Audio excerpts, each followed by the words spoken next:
Hello everyone. In today's video I'm going to be installing a radiator in a 2015 GMC Sierra 1500. This one has a leak on the passenger side upper corner, which you'll see later in the video. So we'll start off by pulling this upper cover off. Pull all these plastic clips out and the cover snaps off.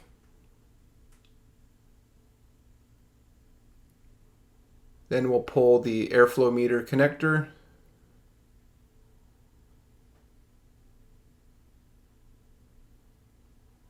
Then we'll pull both breather pipes.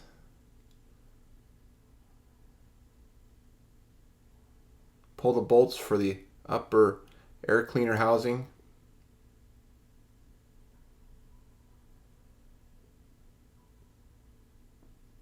And the intake tube clamp.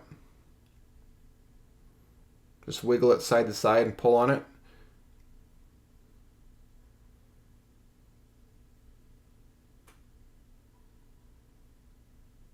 And I'm going to just pull this out as a whole assembly.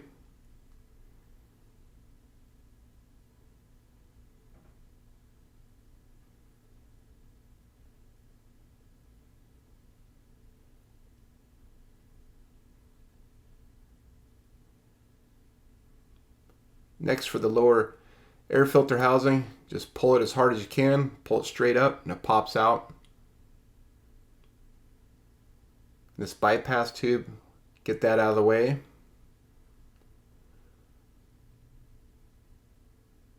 And this is the oil cooler tube retainer that clips into the lower section of the radiator fan shroud. Snap that out. And the lower hose has two connectors. You just pull those out of the lower shroud for the radiator fan. This has two electrical connectors for the passenger and driver side fans. Remove the retainers and then disconnect the connectors. Pull those and get those out of the way.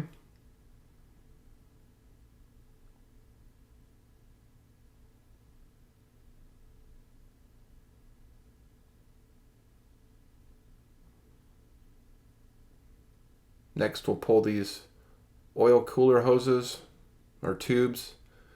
These are Jiffy tight connectors. I have a special tool for that, but sometimes these are really stuck in there, so I just remove the clips for it. Makes it easier. And we're not reusing this radiator anyway.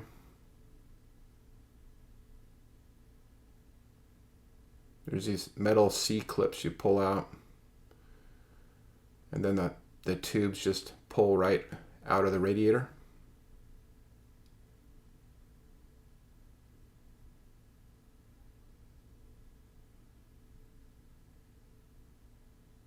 And make sure you have a drain pan underneath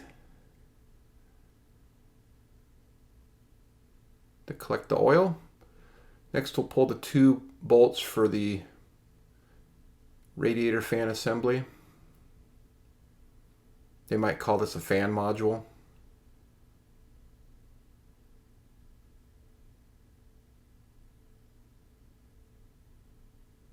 And then there's a line retainer on the passenger lower side. Pull that out of the shroud. And lift the fan assembly out.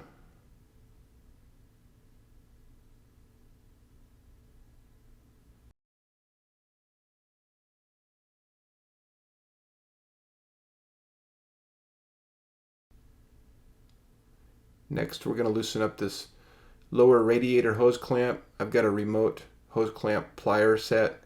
I can't get my other pliers on it. You can see there where it's leaking too. So I'm going to use this to swing the clamp up so I can use my other pliers.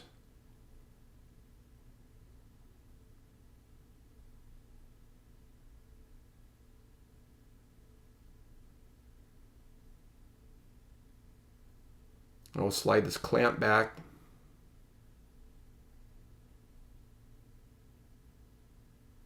Pull the radiator cap. This one I did not drain. I'm just going to pull the lower hose and just drain it straight out that. I'm wiping the oil off the lower hose. We'll get these lines out of the way.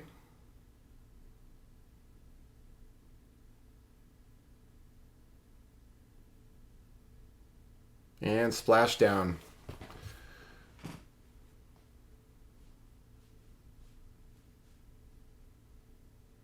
Next is the upper hose clamp. Slip that off. Pull the upper hose off.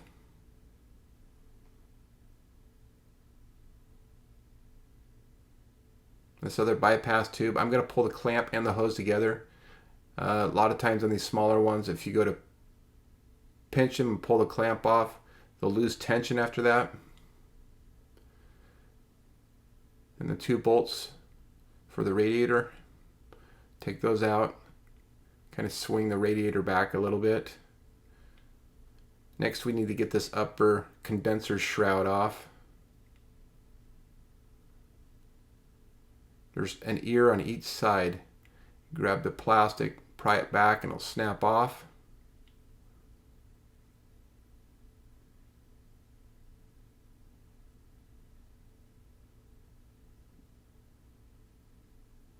Pull this upper shroud out. And then there's one bolt for the, I think it'd be the discharge hose to the condenser. Pull that bolt out.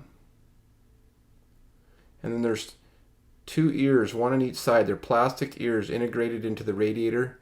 You're going to push those ears in with a pick, and you're going to lift up on the condenser at the same time, and it'll snap out. Just do one side at a time.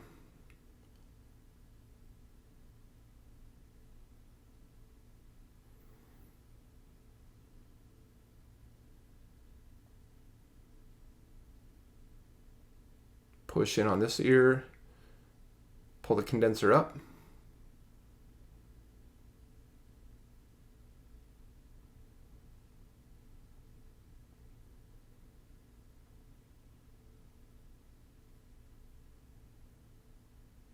And slip the condenser out of its lower retainers. And next we're ready to pull the radiator out. I'm just going to go ahead and put it at an angle here and drain the rest of the coolant out of it.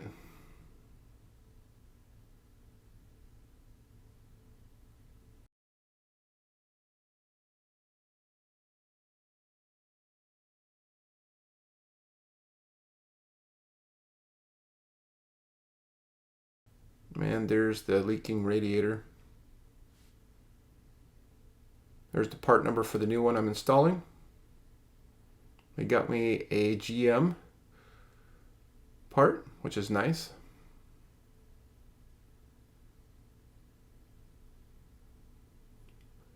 And the lower rubber mounts, you're going to swap that from the old radiator to the new one and install the radiator. Those rubber mounts will go into round holes in the bottom of the tie bar.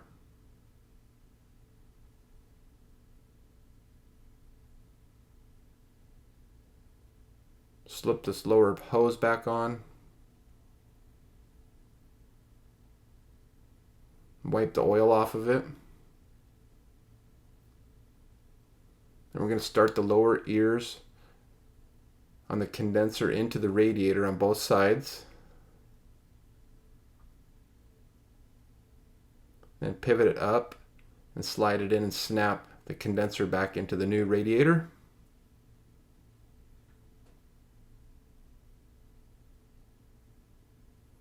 And we're going to pull a dead bird out of the front here. Lovely. And we'll reinstall this upper shroud. It will just snap back in on both sides and along the top of the radiator.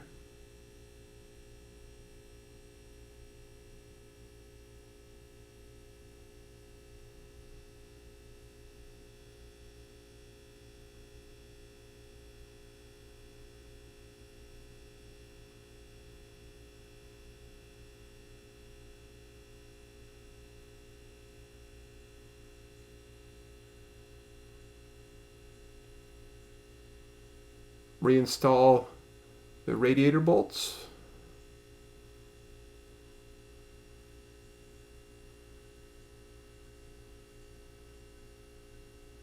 And the discharge hose bolt. Tighten up the bolts.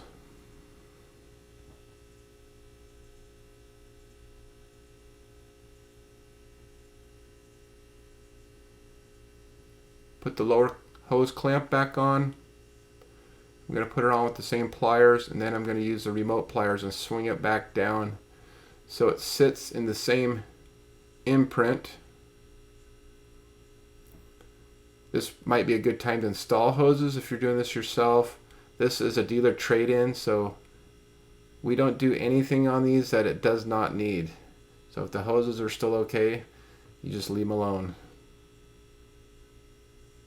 So we'll swing that clamp down.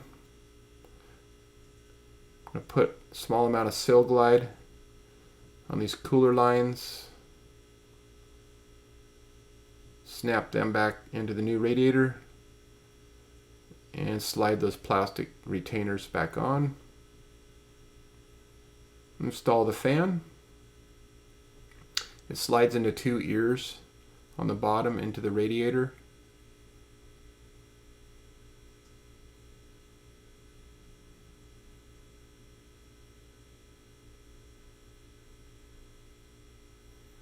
I think that's the transmission cooler line. Snap that back into its retainer.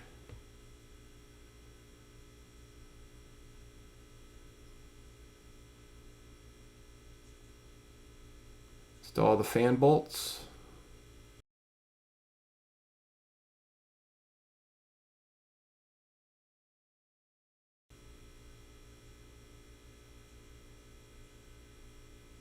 Tighten those up.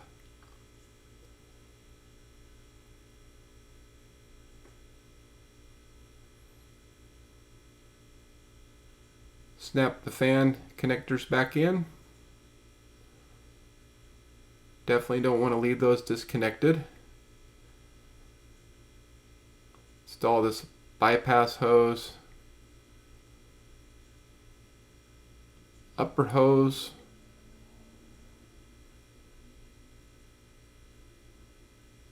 and the clamp. We'll do the same thing. Leave it in the same mark as it was when it came in.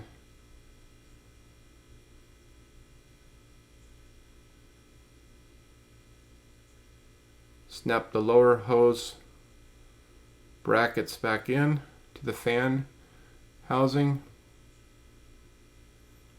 The oil cooler line retainer, snap that back in.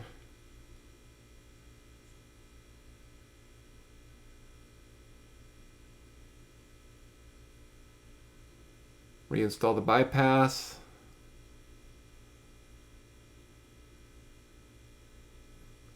We're going to airlift this cooling system. Make sure we get all the air out of it.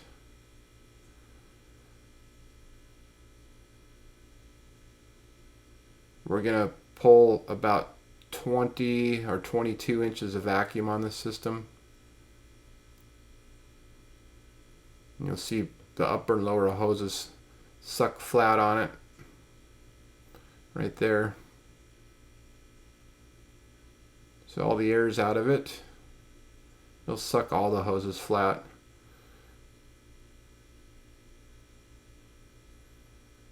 Now the system's under a vacuum.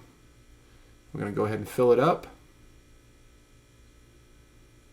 This is a diluted Dex-Cool mixture, depending on where you live. Diluted accordingly. I think this is 50-50.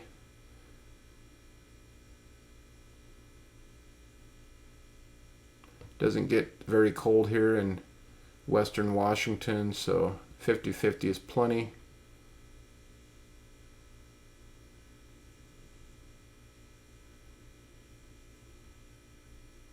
We'll fill the cooling system up right now.